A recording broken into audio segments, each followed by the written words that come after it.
Takut tidur. Bab 588.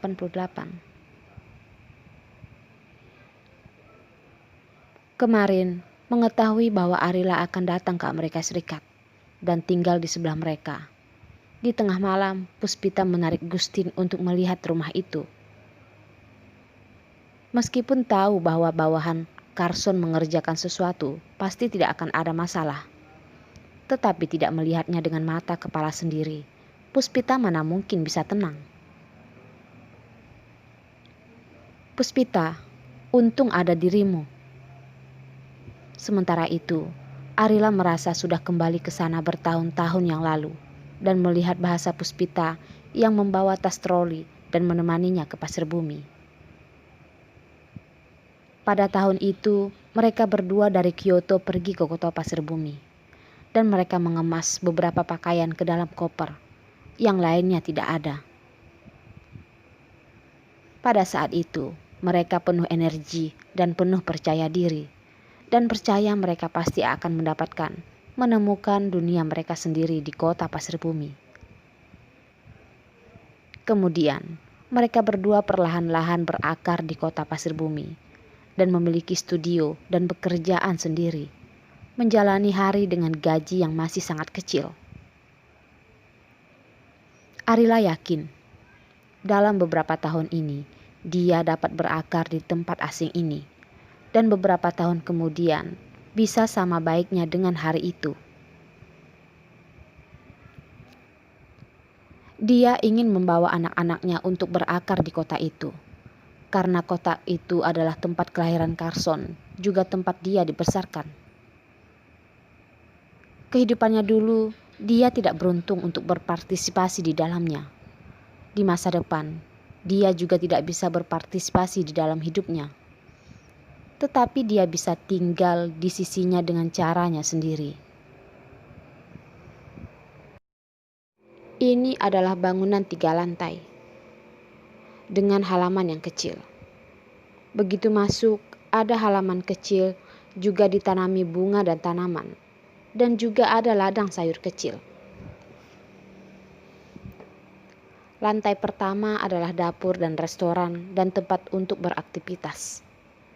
Lantai kedua dan ketiga adalah kamar tidur.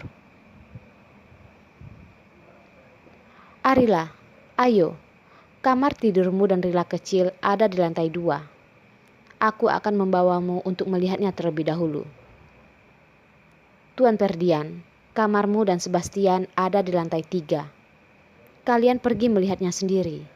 Aku tidak menemanimu. Puspita menarik Arila dan berjalan pergi dan benar-benar menganggap dirinya sebagai nyonya rumah ini. Di lantai 2 ada 3 kamar. Kamar tidur utama, kamar anak-anak, dan ruang belajar. Dekorasi setiap kamar sangat unik. Dekorasi kamar tidur utama Arila bersih dan elegan. Kamar Rila kecil penuh dengan kesenangan anak-anak. Ruang belajarnya dihiasi dengan barang-barang antik. Dan bahkan papan gambar dan kuas pun sudah disiapkan untuk Arila. Arila mau tidak mau harus menghela napas lagi. Asisten Carson benar-benar sangat detail. Bahkan detail kecil ini pun diperhatikan. Kamar tidur utama luas dan elegan. Lemari meja riasnya tidak ada yang kurang. Yang paling menarik adalah pot bunga melati yang ada di dalam kamar. Puspita, terima kasih sudah menyiapkan begitu banyak untukku. Arila sejak masih kecil selalu menyukai aroma melati. Dia jarang menyebutkannya kepada orang lain. Tidak menyangka, sudah bertahun-tahun lamanya, Puspita masih mengingatnya. Arila, apakah kamu tahu? Aku mendengar bahwa kamu akan datang ke New York. Aku awalnya senang, dan akhirnya aku mulai khawatir. Aku tidak menyangka ketakutanku menjadi kenyataan. Kamu, kenapa bercerai dengan Carson? Ketika Gustin mendapatkan berita ini dari mulut Tamara, Puspita ada di sana. Pada saat itu, dia gempar-gemparnya sampai meneriaki Tamara. Tamara mengatakan kepadanya, Arila bercerai dengan Karson. Dalam 3 tahun Arila tidak ada, Puspita juga tahu betapa menderitanya Karson di tahun-tahun itu. Jadi dia tidak bisa percaya bahwa Karson akan bercerai dengan Arila. Puspita, kita jangan membahas dia ya. Melihat Puspita tidak mudah sudah sementara melupakan wajah Karson di benaknya. Begitu menyebutkan, Arila teringat dan merasa sangat tidak nyaman. Puspita berkata, Arila, kamu jangan menyimpan semuanya di dalam hatimu. Tidak peduli apakah kamu mengakui atau tidak mengakui sebagai teman terbaikmu. Tetapi dalam hatiku, kamu adalah teman terbaikku. Aku ada masalah, aku akan mengatakan segalanya padamu. Kamu ada masalah, aku juga berharap kamu memberitahuku.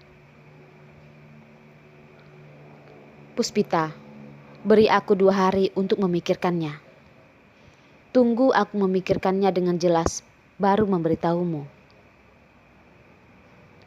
Saat ini, hati Arila juga sangat kacau. Bahkan dia sendiri sedikit pun tidak bisa percaya. Begitu mudah mengakhiri hubungannya selama beberapa tahun ini dengan Karson. Dia perlu waktu untuk memikirkannya dan mencari tahu apa yang terjadi dalam waktu dekat ini. Berpikir jernih juga tidak akan terjerat lagi.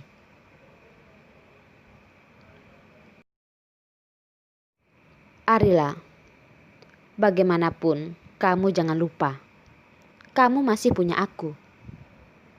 Dulu aku bisa meninggalkan segalanya untuk menemanimu ke kota Pasir Bumi. Sekarang aku bisa... Puspita, jangan pikir yang macam-macam. Aku bisa membawa anak-anak ke sini untuk tinggal di sini. Jangan mengatakan perkataan semacam kabur dari rumah. Sekarang Puspita dengan perut yang cukup besar. Jika dia melakukan sesuatu yang tidak-tidak, bagaimana Arila bisa mempertanggungjawabkan kepada Gustin? Gadis bodoh, kita semua sekarang adalah seorang ibu. Tidak lagi sama seperti dulu.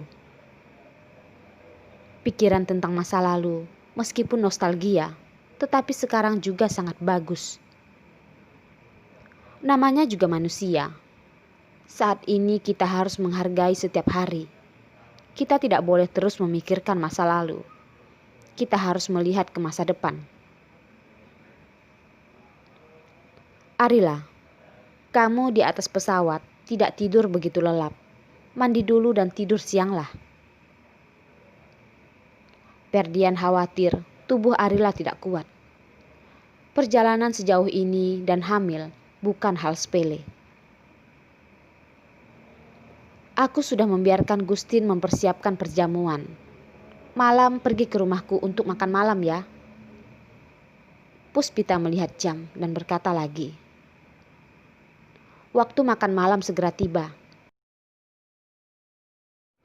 Letakkan barang-barang dan datang ke rumahku duduk-duduk. Kurang tidur sebentar juga tidak akan kurang sepotong daging. Ferdian berkata lagi. Arila hamil, baru 2 bulan lebih. Arila, kamu hamil? Lalu, kenapa Karson masih...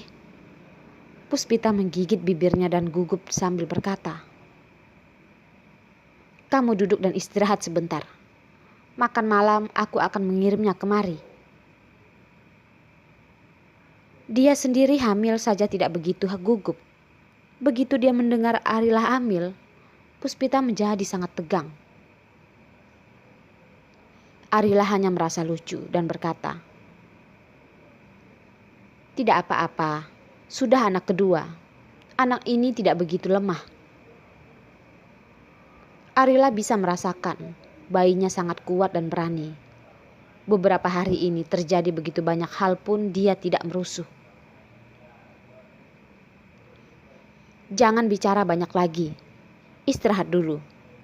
Setelah bangun, tenagamu pulih lalu bangun untuk makan.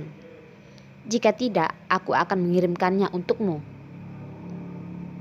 Jadi, dengan begitu, Arila dipaksa untuk pergi tidur.